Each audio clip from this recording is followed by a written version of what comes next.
نحمده ونصلي على رسوله الكريم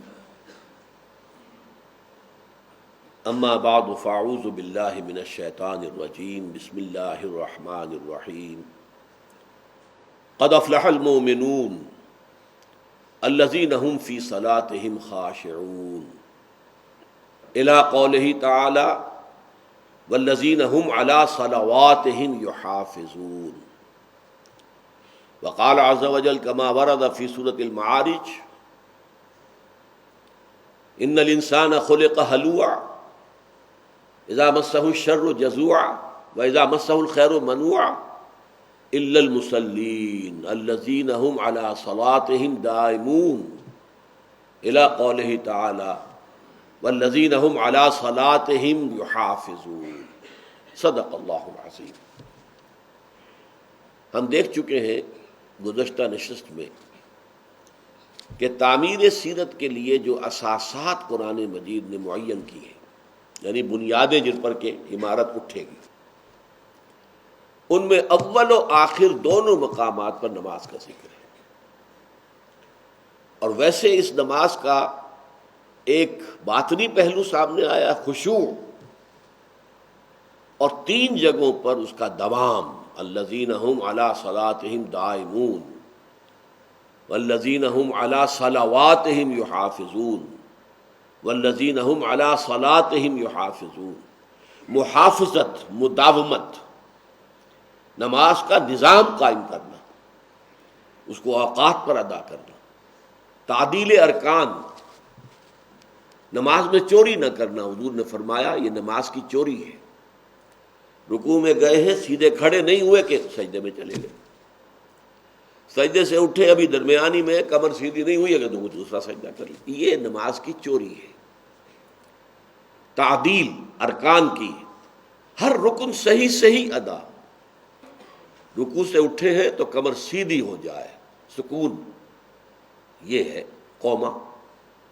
پھر سجدے سے اٹھے ہیں، درمیان میں جو جلسہ ہے وہ بھی پورا یقین اطمینان کے ساتھ بیٹھے۔ اس میں بعض دعائیں بھی منقول ہیں، اور اس میں وہ دعائیں کی جائیں تو واقعتاً تب نماز ہوتی ہے۔ تو تعدیل ارکان کے ساتھ، پابندی اوقات کے ساتھ، مردوں کے لیے یہ کہ وہ جماعت کے ساتھ پڑھیں۔ لا صلاۃ لجار المسجد الا فی المسجد، مسجدوں کے پڑوس میں رہنے والوں کی نماز ہوتی ہی نہیں جب تک کہ وہ مسجد میں ادا نہ کریں۔ فرض کیجئے مسجد 1 میل دور ہے اور آپ کے پاس کار بھی نہیں ہے، تو آپ کے پاس عذر ہے، آپ گھر میں نماز ادا کر لیں۔ اگرچہ عزیمت یہ ہوگی کہ پھر بھی جائیں مسجد میں، حاضری دیں، باجماعت نماز ادا کریں۔ لیکن یہ کہ جو جاری مسجد ہے، مسجد کا پڑوسی، مسجد کے قریب، آسانی سے انسان چل کر وہاں جا سکتا ہے، اس کی نماز گھر میں ہوگی ہی نہیں۔ لا صلاۃ ہے ہی نہیں نماز اس کی۔ لا صلاۃ لجار المسجد الا فی المسجد، مسجد کا پڑوسی جو ہے اس کی نماز ہوتی ہی نہیں جب تک کہ وہ مسجد میں نہ ہو۔ یہ حدیث نبوی ہے صلی اللہ علیہ وسلم۔ بہرحال اس وقت میں چاہتا ہوں کہ نماز کی کچھ حقیقت پر ہم غور کریں۔ یہ صلاۃ کا لفظ جو ہے، 2 رائے ہیں اس کے بارے میں، یا تو یہ ناقص واوی ہے یا ناقص یائی ہے۔ ناقص کہتے ہیں اس مادے کو جس کے آخر میں حروف علت میں سے کوئی آ جائے، واو، الف، یا۔ اگر یہ ناقص واوی ہے، صاد، لام، واو، صلوات جب آیا تو معلوم ہوا کہ یہ واو کے ساتھ ہے۔ اس کا مفہوم ہوتا ہے کسی کی طرح متوجہ ہونا۔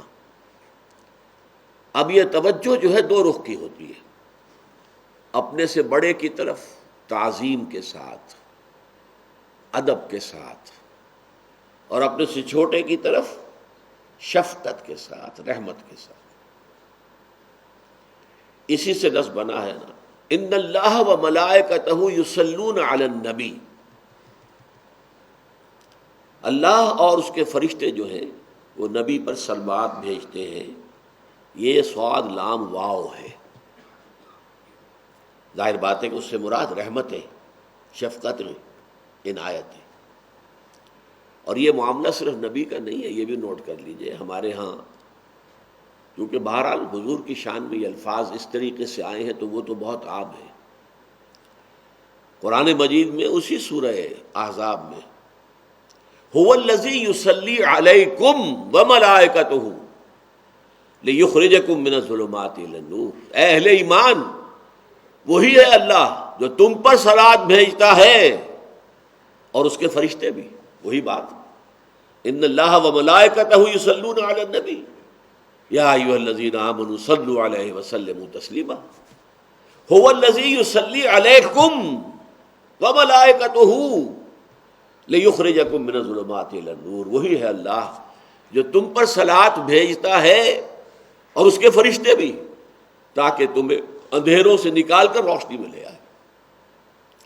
یہ ہے صاد لام واو، یہ لفظ بندے کے لیے آئے گا تو اللہ کے جناب میں حاضر ہونا، دعا کرنا، اس کا احترام، اس کا ادب، اس کی ثنا، الحمدللہ رب العالمین الرحمن الرحیم مالک یوم الدین ایاک نعبد و ایاک نستعین۔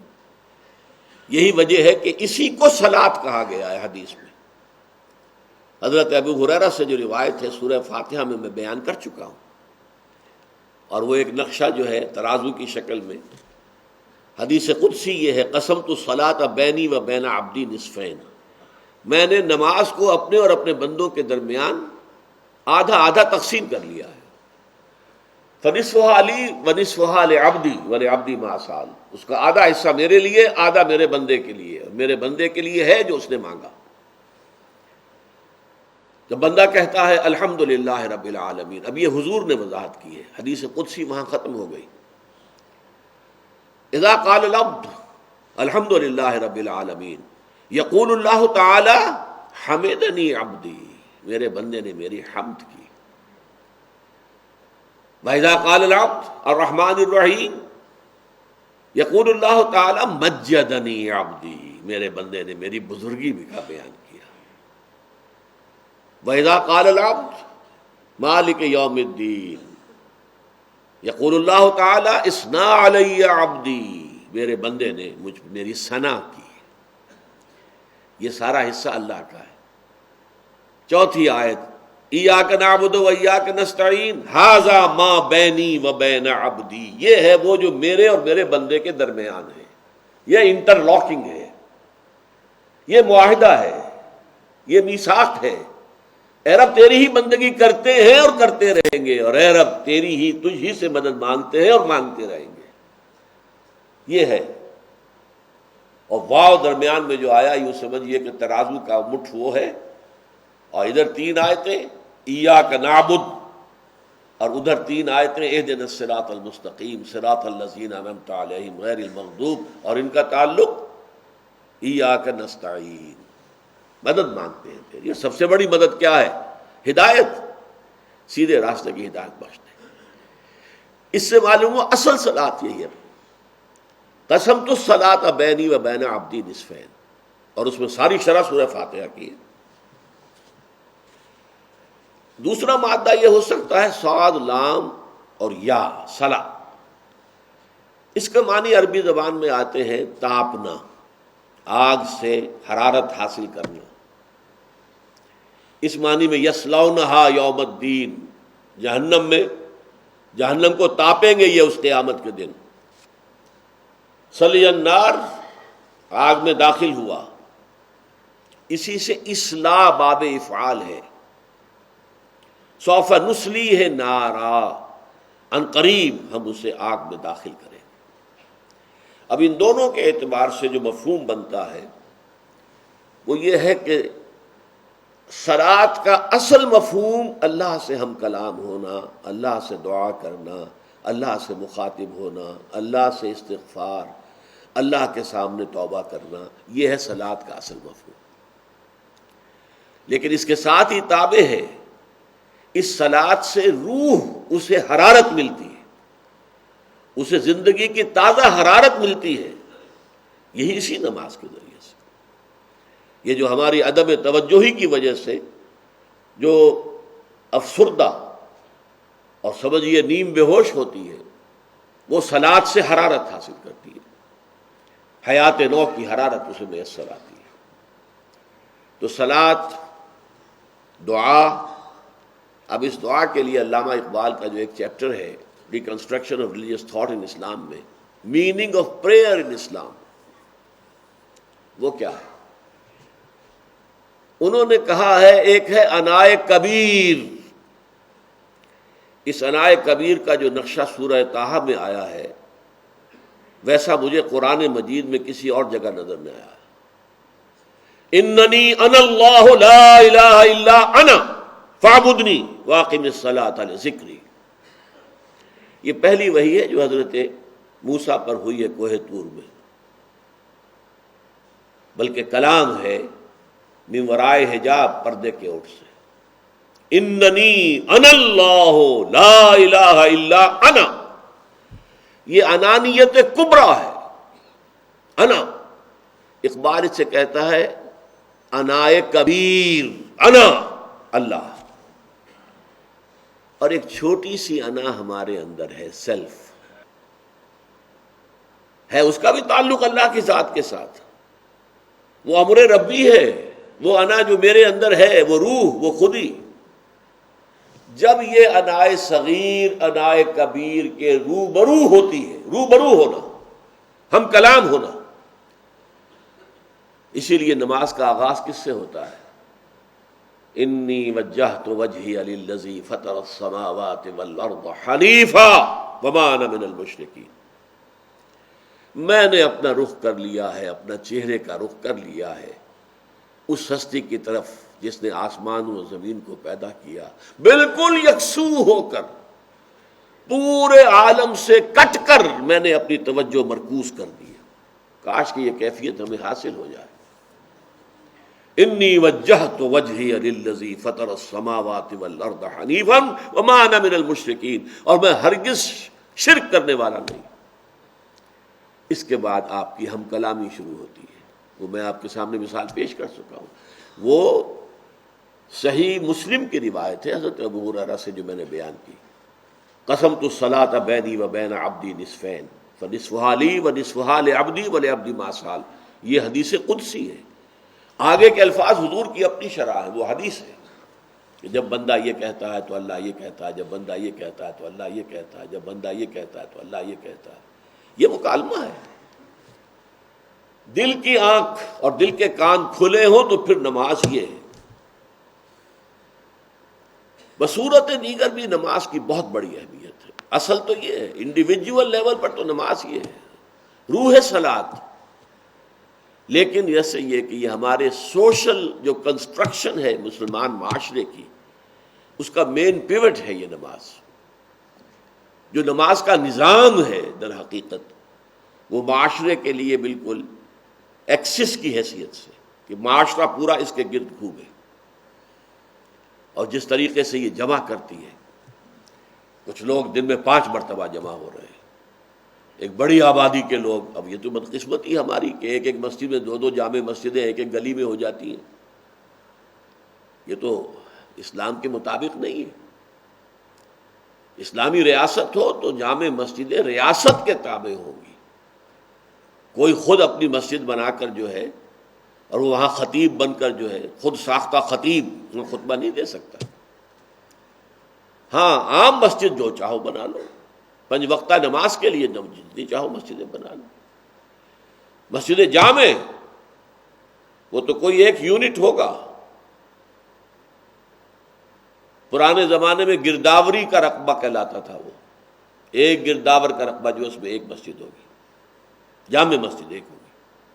اب آپ یونین کمیٹی کہہ لیں، جو بھی کہہ لیں، اس کا ایک نظام، اور خطیب حکومت کا، یہ ایک نظام تھا۔ اسلامی ریاست کے نظام کا ایک بہت بڑا حصہ جو ہے وہ یہ نماز ہے۔ پھر یہ کہ عیدین کی نماز ہے، چھوٹے شہر ہوں تو وہاں ایک نماز عید کی ہوتی ہے، ہر جگہ پر لوگ وہیں پہ جمع ہو جاتے ہیں، اگرچہ فرقے وارانہ بنیاد کے اوپر وہاں پر بھی کئی عیدیں ہوتی ہیں۔ یہ عید جو ہے بریلویوں کی ہو رہی ہے، یہ دیوبندیوں کی ہو رہی ہے، اور یہ وہابیوں کی اہل حدیث کی ہو رہی ہے۔ لیکن یہ نظام جو ہے، میں نے عرض کیا کہ اس میں پہلے ہم نے یہ دیکھا کہ خاشعون کا لفظ تو ایک دفعہ آیا، یحافظون دونوں مرتبہ اختتام پر یحافظون، محافظت صلاۃ، اور دائمون یہ سورہ معارج کے اندر شروع میں بھی آیا۔ گویا کہ تین حصے جو ہیں وہ اس نماز کی اقامت، اس کا نظام، اس کا نظام الاوقات، یہ سارا جو ہے در حقیقت مسلمان معاشرے کی آرگنائزیشن کے لیے بنیادی اینٹ ہے۔ قد افلح المؤمنون الذین هم فی صلاتهم خاشعون والذین هم عن اللغو معرضون۔ دوسری شرط، وہ لوگ کہ جو لغو سے اعراض کرنے والے ہیں۔ دیکھیے، گناہ سے اعراض کا لفظ نہیں کہا گیا یہاں تو چونکہ ایک بندہ مومن کی سیرت کی تعمیر کا نقشہ لایا جا رہا ہے۔ ایمان کے ساتھ معصیت تو گئی، ایمان آیا معصیت گئی، ایمان آیا گناہ گیا، لہذا اس کی ضرورت نہیں ہے۔ اب اس سے اگلی بات ہو رہی ہے، والذین هم عن اللغو معرضون، وہ لوگ کہ جو لغو سے اعراض کرتے ہیں۔ لغو معصیت نہیں ہے، لغو وہ شے ہے جس سے نہ کوئی دنیاوی ضرورت پوری ہو رہی ہو اور نہ ہی اخروی ثواب حاصل ہو رہا ہو۔ بیٹھے تلوار تاش کھیل رہے ہیں، آپ کی کون سی دنیاوی ضرورت پوری ہو رہی؟ اگر یہ وقت فارغ تھا، اللہ کو یاد کیا ہوتا، اللہ کا کلام پڑھتے، جنت میں بوٹے لگاتے اپنے۔ تو بندہ مومن کا معاملہ یہ اچھی طرح سمجھ لیجئے، وقت کا سب سے بڑا قدردان بندہ مومن ہے۔ اس کی وجہ کیا ہے؟ ایک عام انسان جو آخرت کو نہیں جانتا، وہ سمجھتا بس زندگی ہے، گزارنی ہے، تو کبھی کوئی خاص کام نہیں ہے، کوئی پیس ٹائم ہونا چاہیے، کوئی ہابی ہونی چاہیے، کوئی وقت کو گزارنا ہے۔ ٹو کل ٹائم لفظ استعمال ہوتا ہے، اونلی ٹو کل ٹائم، وقت کو قتل کرنا ہے۔ بندہ مومن کے نزدیک یہ وقت جو ہے، یہ وقت اگرچہ بظاہر محدود ہے، حقیقتاً لامحدود ہے۔ کیوں؟ اس دنیا میں جو کمائی کرو گے اس کے نتائج لامحدود زندگی میں نکلنے والے ہیں، تو پوٹینشلی یہ زندگی لامحدود ہو گئی نا۔ آپ نے اس محدود زندگی میں خیر کمایا، لامحدود زندگی میں اس کا اجر و ثواب ملے گا۔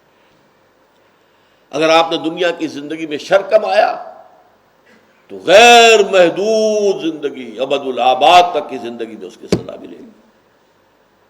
لہذا وقت کا سب سے بڑا، الوقت سیف القاطع، یہ وقت جو ہے یہ تو کاٹ دینے والی تلوار ہے اور دوڑتا ہے۔ غافل تجھے گھڑیال یہ دیتا ہے منادی، گردوں نے گھڑی عمر کی ایک اور گھٹا دی۔ تم سمجھتے ہو عمر بڑھ رہی ہے، بڑھ کر نہیں، گھٹ رہی ہے۔ اگر 80 سال کی عمر میں موت آنی ہے اور تم ابھی 71 کے ہو گئے ہو تو اور کم ہو گئی نا، 10 کی بجائے 9 رہ گئے، اگلے سال 8 رہ جائیں گے۔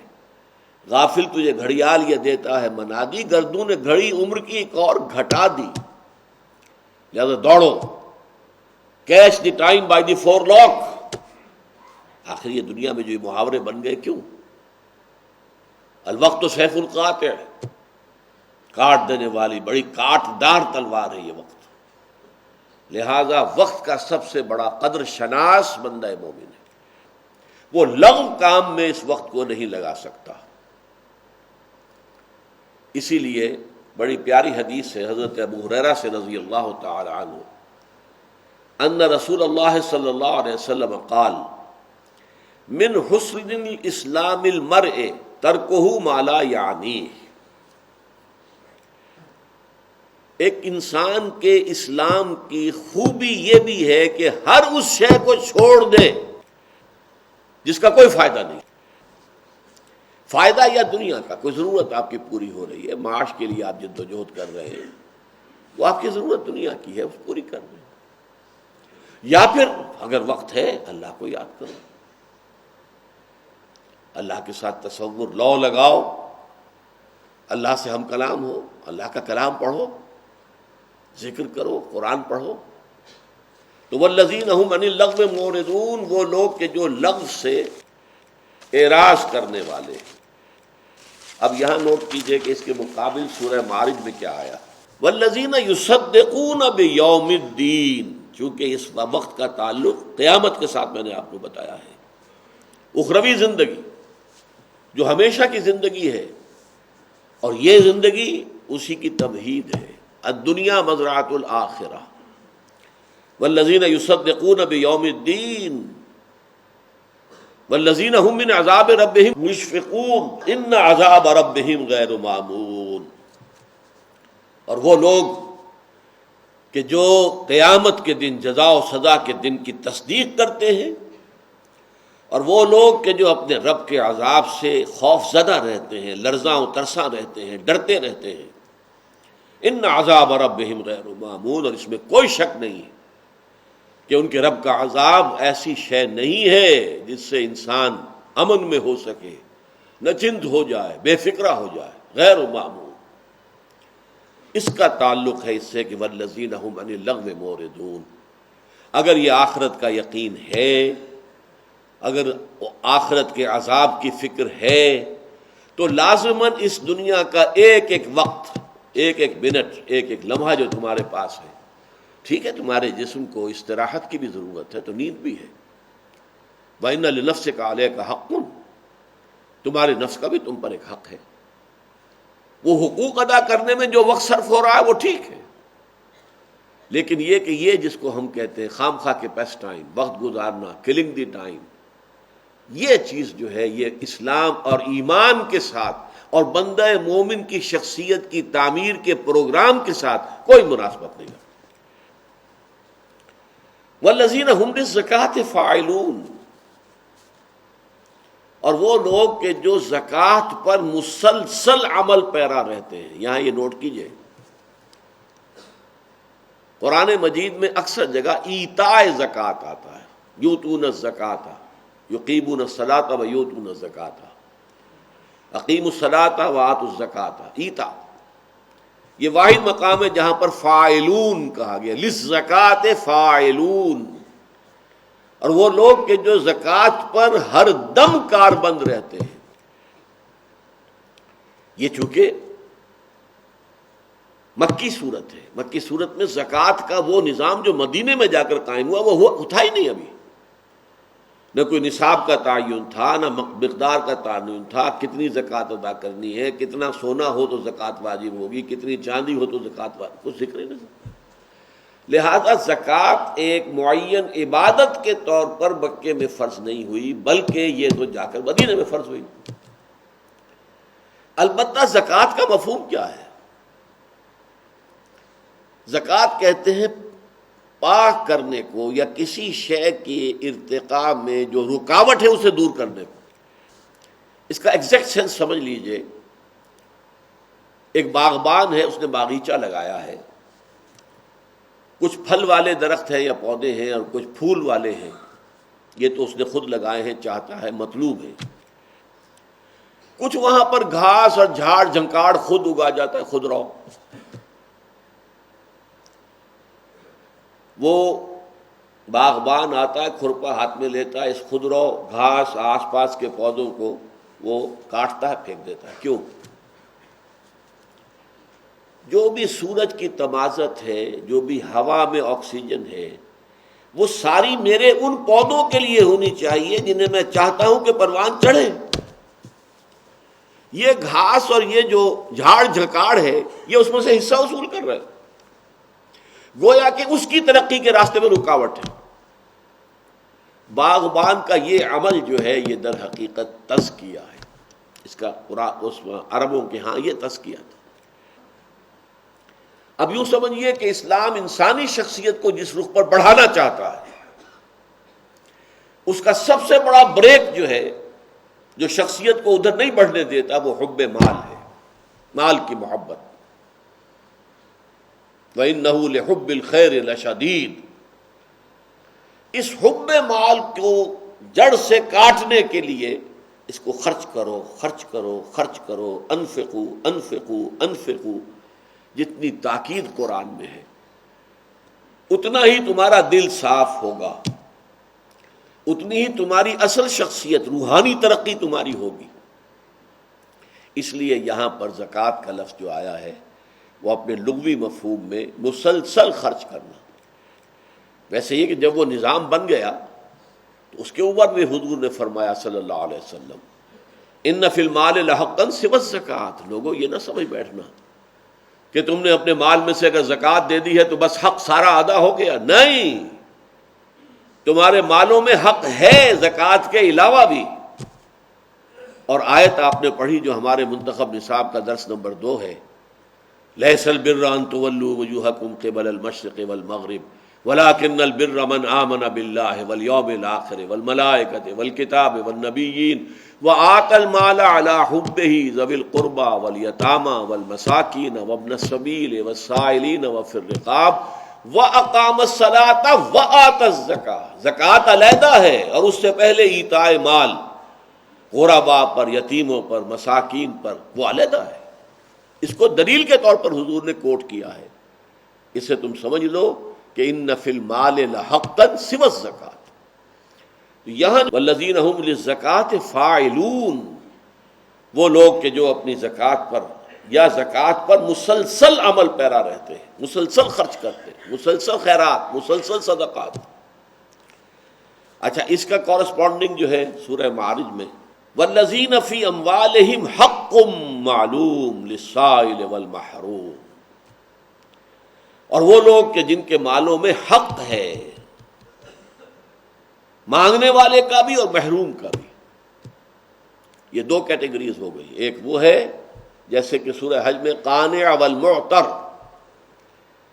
ایک غریب وہ ہے جو قناعت کے ساتھ گھر میں بیٹھا ہے، وہ باہر نہیں نکلا ہے، ہاتھ نہیں پھیلا رہا ہے۔ ایک وہ ہے کہ جو بے چین ہو گیا ہے، باہر نکل آیا ہے، ہاتھ پھیلا رہا ہے، مانگ رہا ہے، قانع والمعتر۔ اسی طرح للسائل والمحروم، مانگنے والا اس کے لیے بھی حق ہے، والمحروم، اور خود تلاش کرو کون ہے، ہیو ناٹس کون کون ہیں، کہاں ہیں، میرے پڑوس میں ہیں، کہاں ہیں، ان کے لیے اپنا مال دینا۔ اور جس کے ضمن میں سورہ بقرہ میں آیا ہے کہ پوچھا گیا کتنا خرچ کریں، ماذا ينفقون قل العفو، کہہ دیجئے جو بھی تمہاری ضرورت سے زیادہ خرچ کرو۔ اور یہ بات نوٹ کر لیجئے، یہ لیول ہے جس پر حضور نے زندگی گزاری، اور صحابہ سب نہیں، لیکن صحابہ کی ایک جماعت ہے جنہیں فقراء صحابہ کہا جاتا ہے، انہوں نے زندگی گزاری، اپنے پاس کچھ نہیں رکھا۔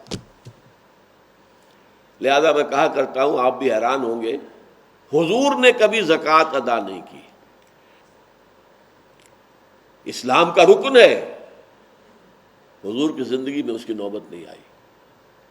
کچھ رکھیں اپنے پاس تو بچائیں، کچھ جمع ہو تو زکوٰۃ ہو نا، کبھی کچھ نہیں رکھا۔ قل العفو، یہ اس کی انتہا ہے۔ اس حوالے سے تعمیر سیرت کے پروگرام میں اس کا بھی بہت اہم دخل ہے۔ مال کو ریٹین کرنا، مال کو جمع کرنا۔ الذی جمع مالا وعددہ یحسب ان مالہ اخلدہ کلا لینبذن فی الحطمہ وما ادراک ما الحطمہ نار اللہ الموقدہ التی تطلع علی الافئدہ انہا علیہم مؤصدہ فی عمد ممددہ۔ مال جمع کرنا، سینچ سینچ کر رکھنا، گنتی کرتے رہنا، آج ہمیں یہاں ہوں، پچھلے سال ہمارا یہ تھا معاملہ، آج ہمارا بیلنس شیٹ جو ہے اتنی آگے جا چکی ہے، یہ سارے حساب کتاب میں پڑے رہنا، یہ پھر اس رخ پر سیرت کی تعمیر نہیں ہونے دے گا جس رخ پر کہ اللہ تعالیٰ چاہتا ہے۔ اب اس کے بعد دیکھیے 4 آیتیں دونوں مقامات پر بعین ہی وہی ہیں۔ والذین هم لفروجہم حافظون الا علی ازواجہم او ما ملکت ایمانہم فانہم غیر ملومین فمن ابتغى وراء ذلك فاولئک هم العادون۔ اب یہ ہے سیکس ڈسپلن۔ تعمیر سیرت کے لیے یہ سیکس ڈسپلن بھی انتہائی ضروری ہے۔ یہ تینوں آیات جو کہ دونوں مقامات پر آئی ہیں، ایک شوشے کا فرق نہیں۔ اور وہ لوگ کہ جو اپنی شرم گاہوں کی حفاظت کرتے ہیں، الا علی ازواجہم، سوائے اپنے ازواج کے، اور یہ زوج کا لفظ دو طرفہ استعمال ہوتا ہے، شوہر کے لیے بیوی زوج ہے، بیوی کے لیے شوہر زوج ہے، سوائے زوجین کے، کہ یہ شرم گاہیں جو ہیں ان کا کھلنا یا ان کا استعمال ہونا، الا علی ازواجہم او ما ملکت ایمانہم، مردوں کے لیے ایک اور اضافی ہے جو ان کی ملک یمین ہو، لونڈی۔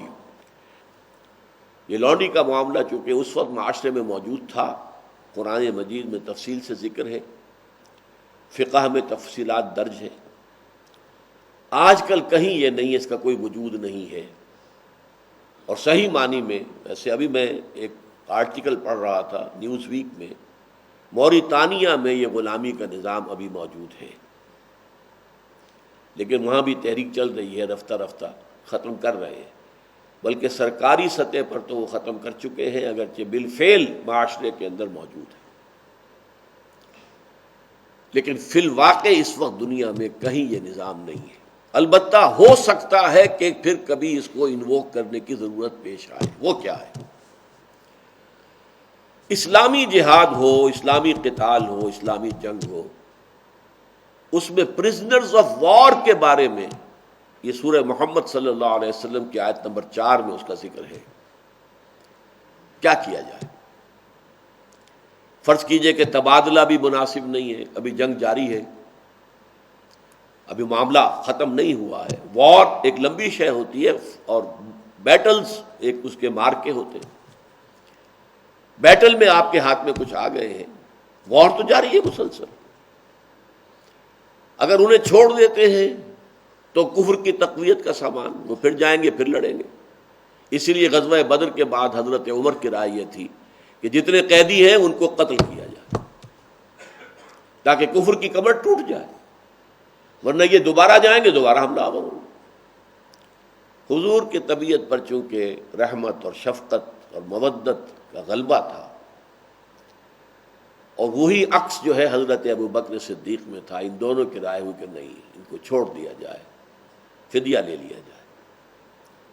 لیکن آپ کو معلوم ہے سورہ انفال میں اس پر گرفت آ گئی۔ حضرت عمر کی رائے کو اللہ تعالیٰ نے صحیح قرار دیا کہ جب تک کفر کی کمر نہ ٹوٹ جائے، اسخنتموہم، جب تک کہ تم ان کو کچل کر رکھ دو، میں جان نہ رہے، اس کے بعد جو چاہو کرو، فدیہ لے کر چھوڑ دو، یا ویسے ہی اما منن بعد و اما فدان، فدیہ لے کر یا احسان رکھ کر چھوڑ دو، اس لیے کہ اب کفر میں وہ ہمت ہی نہیں ہے کہ وہ کھڑا ہو سکے۔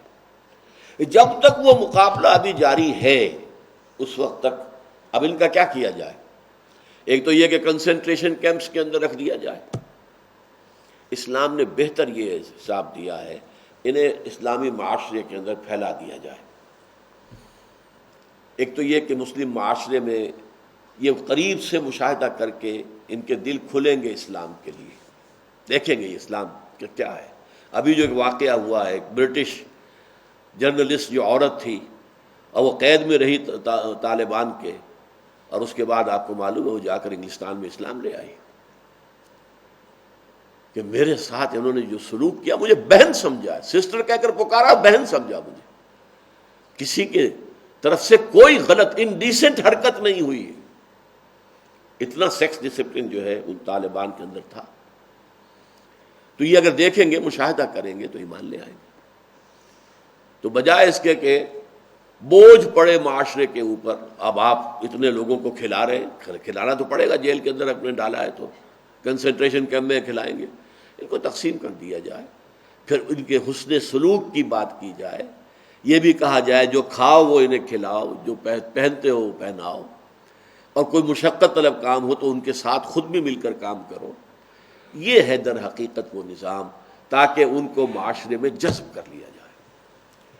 اور اس کی کوئی ایبولیشن نہیں آئی ہے۔ قرآن مجید میں کوئی آیت نہیں ہے جس میں یہ بات طے ہو جائے جب آئندہ سے سلیوری ایبولشڈ، نو۔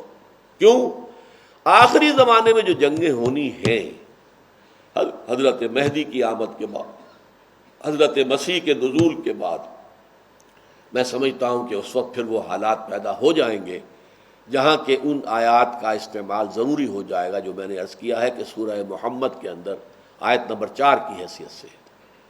بہرحال اس وقت کا موضوع یہ ہے کہ سیکس ڈسپلن کوئی اور شکل جو ہے اپنی سیکشول ارج کو پورا کرنے کے لیے استعمال نہ کی جائے، سوائے وہ جائز راستہ بیویوں کے یا بیویوں کے لیے شوہر، اور مردوں کے لیے صرف، عورتوں کے لیے غلاموں سے سیکشول کانٹیکٹ جائز نہیں ہے۔ لیکن مرد جو ہیں وہ اپنی کنیزوں کے ساتھ یہ تعلق رکھ سکتے ہیں۔ اگر اولاد ہو جائے گی تو وہ برابر ہوگی، آزاد بیوی کی اولاد اور ایک باندی کی اولاد، ان کے سٹیٹس میں کوئی فرق نہیں ہو۔ اور ایک دفعہ کسی باندی کے ہاں اگر اولاد ہو گئی تو اب آپ اسے فروخت نہیں کر سکتے۔ وہ در حقیقت اب جو ہے مسلم معاشرے کا ایسا جز بن گئی ہے کہ وہ فروخت نہیں ہوگی۔ ام العبد اسے کہتے ہیں۔ تو اس حوالے سے ان کا ایک درجہ بدل جاتا ہے۔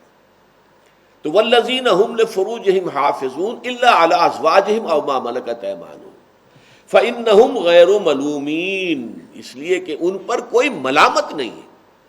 یہاں نفی ہو رہی ہے رہبانیت کی۔ رہبانیت جو ہے دنیا میں آپ کو معلوم ہے کہ کرسچینٹی کے اندر بہت بڑا نظام رہا ہے، کرسچین موناسٹسزم اب بھی ہے، اور ان کے سکینڈلز آتے رہتے ہیں، خبروں میں آتے ہیں، ان پر کتابیں لکھی گئی ہیں۔ ہسٹری آف کرسچین موناسٹسزم کے اوپر کتابیں لکھی گئی کہ کہنے کو راہب ہیں، غیر شادی شدہ ہیں، مرد بھی اور عورتیں بھی، لیکن ان خانقاہوں کے تہخانوں کے اندر حرامی بچوں کے قبرستان بن جاتے ہیں، اس لیے کہ فطرت کے خلاف بات۔ لیکن یہ کہ ان کا فلسفہ یہی ہے کہ جو شخص شادی کرتا ہے اور اپنی جنسی خواہش پوری کرتا ہے وہ پھر ایک گھٹیا درجے کا شہری ہے، گھٹیا درجے کا کرسچن ہے۔ اصل کرسچن وہ ہے جو شادی نہیں کرتا، اونچا ان کا درجہ ہے۔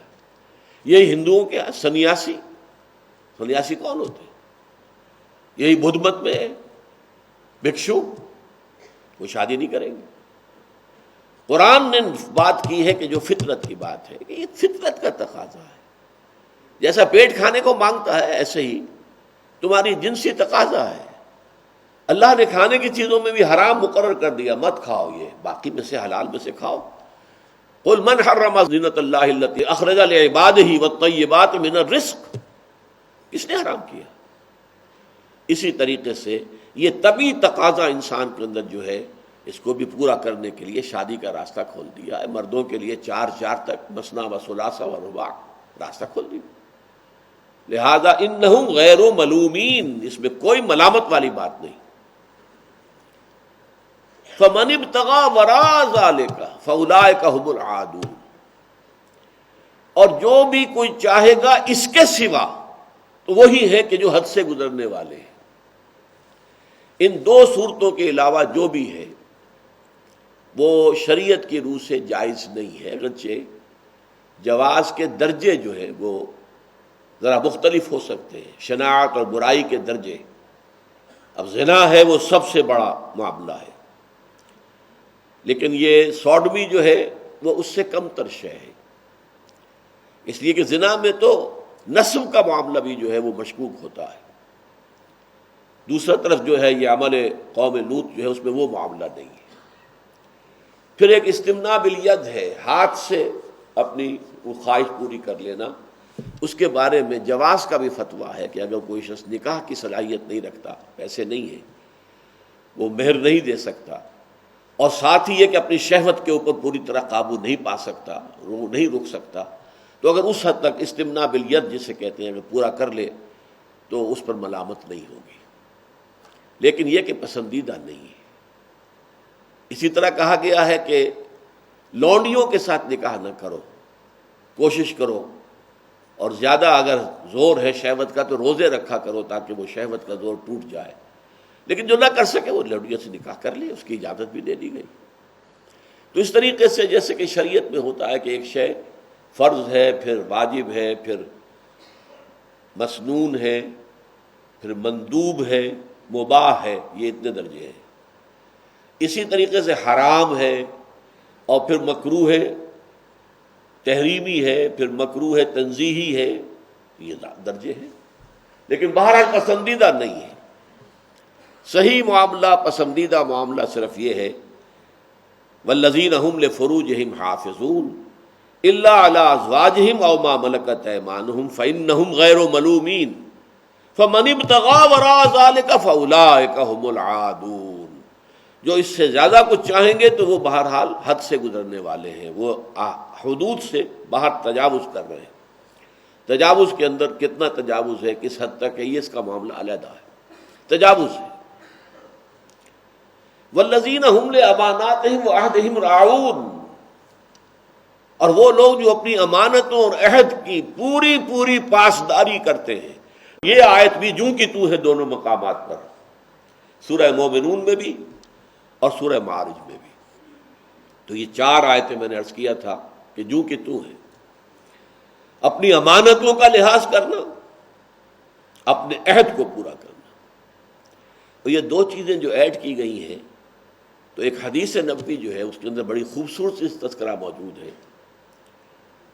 یہ حضرت انس ابن مالک سے روایت ہے رضی اللہ تعالی عنہ، جو 10 برس حضور کے خادم خاص رہے. وہ فرماتے ہیں قلما خطبنا رسول اللہ صلی اللہ علیہ وسلم الا قال، کبھی شاذ ہی ایسا ہوا ہوگا کہ حضور نے ہمیں خطبہ دیا ہو اور یہ الفاظ نہ کہے ہو لا ایمان لمن لا امانت لہ ولا دین لمن لا عہد لہ. جس شخص میں امانت داری کا وصف نہیں، اس کا کوئی ایمان نہیں. وہ سمجھا کرے اپنے آپ کو بڑا مومن اور متقی، امانت دار اگر نہیں ہے خیانت کرتا. اب یہ امانت بہت وسیع کانسیپٹ ہے. المستشار و مؤتمن، جس سے مشورہ کیا جاتا ہے وہ بھی ایک طرح سے امانت رکھوائی جاتی ہے. صحیح مشورہ اپنی ثوابدید کے مطابق دینا لازم ہے. انما المجالس بالامانات، مجلسیں ہیں تو ان کے اندر امانت ہے. آپ نے ایک مجلس میں ایک بات سنی تھی، جا کر اسی طریقے سے دوسری جگہ بیان کر دی، یہ ٹھیک نہیں ہے. سوچ سمجھ کر انسان کو بات کرنی چاہیے. پھر یہ عہدے ہیں، سرکاری عہدے ہیں، اختیارات ہیں، یہ سب امانتیں ہیں. اب یہ ووٹ ہے، بہت بڑی امانت ہے آج کے دور میں.